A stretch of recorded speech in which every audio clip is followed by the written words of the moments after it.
जंग में रहने वाली 18 साल नामी लड़की इशाल और सैयद घराने में पलने भरने वाली लड़की खूबसूरत फर्स्ट ईयर की तालब इल्मा घर से रोल नंबर स्लिप लेने के लिए निकली, लेकिन 3 दिन घर से गायब निकली। घर वालों ने फोन किया, अता पता किया, लेकिन बेटी का नंबर बंद जा रहा है। घर वाले अपनी इज्जत का जनाजा ना निकले और इज्जत की वजह से सारी रात रोते रहे। बेटी को आहिस्ता आहिस्ता ढूंढते रहे, रिश्तेदारों को पता नहीं, मेरे मोहल्लों को पता नहीं, सिर्फ इस वजह से कि लोगों को पता ना चले। लोगों का काम है बातें करना। कोई कहेगा धी पैरी सी, कोई कहेगा जान के निकल गई, कोई कहेगा घरों किसी लड़के नाल निकल के टुर गई। इज्जतदार लोग इसी बातों से और इन्हीं बातों से डरते हैं। आखिरकार 3 दिन, 4 तारीख को बेटी घर से नहीं आई और 7 तारीख को अचानक कॉल आती है हॉस्पिटल से, और एक नर्स ने कॉल की, इशाल फातिमा आपकी बेटी है और हॉस्पिटल के अंदर ज़िंदगी और मौत की जंग लड़ रही है, तो आ जाए।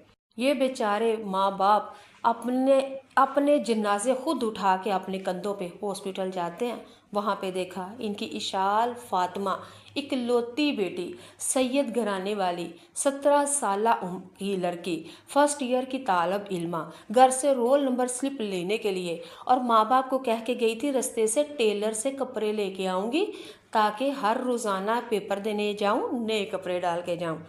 माँ बाप ने जब हॉस्पिटल के बेड के ऊपर अपनी बेटी को देखा तो क़यामत थी। घर लुट पुट गया था, दुनिया उजड़ गई थी, आंखों के आगे अंधेरे थे, चक्कर आ रहे थे, समझ नहीं आ रही थी ये हमारी इशाल फातिमा इतनी खूबसूरत, जो नाखूनों के निशानों में, जो जख्मी हालत में, जिसकी आंखों की पुतलियां तक नहीं कांप रही, यानी कि मर चुकी थी बेड के ऊपर। ईमानदारी के साथ बताएं उस माँ बाप का क्या होगा, क्या कैफियत होगी उनकी, क्या सोचते होंगे। अल्लाह, अल्लाह किसी दुश्मन की बेटी के साथ भी ऐसा ना हो मेरे अल्लाह।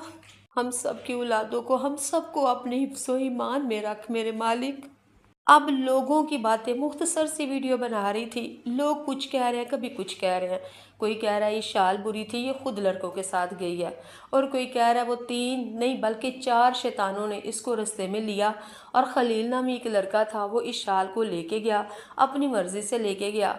रास्ते में उसने अपने तीनों दोस्तों को लिया और फिर जाते हुए रास्ते में इन्होंने कोई टैबलेट ली हैं और वहाँ से कुछ पीने पिलाने की चीज़ें ली हैं और एक कमरे में चले गए हैं। फिर चारों ने मिलके उस बेचारी के साथ डैश डैश डैश, अल्लाह माफ़ करे, अल्लाह हमारी औलादों को अपनी हिफाजत में रखे।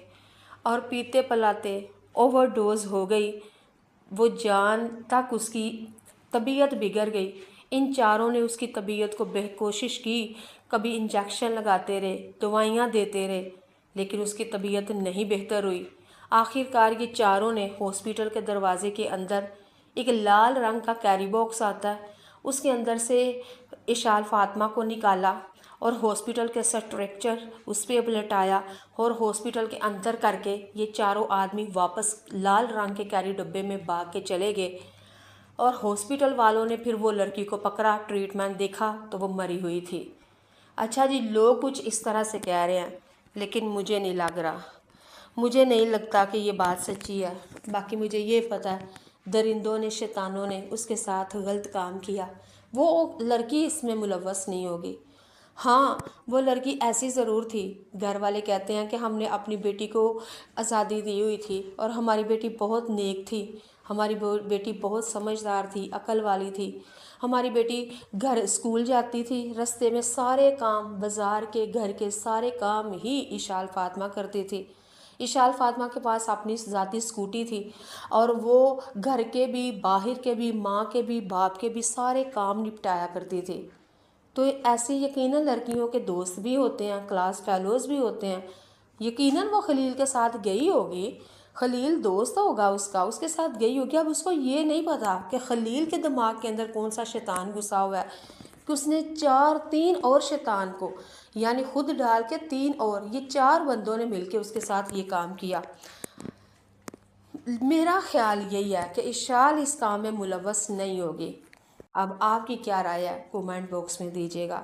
लेकिन मैं यही कहूँगी, अल्लाह मौला करीम हम सब की औलादों को नेक बना, फरमा बरदार बना, साले बना, अपने हिफ्ज़ो ईमान में रख।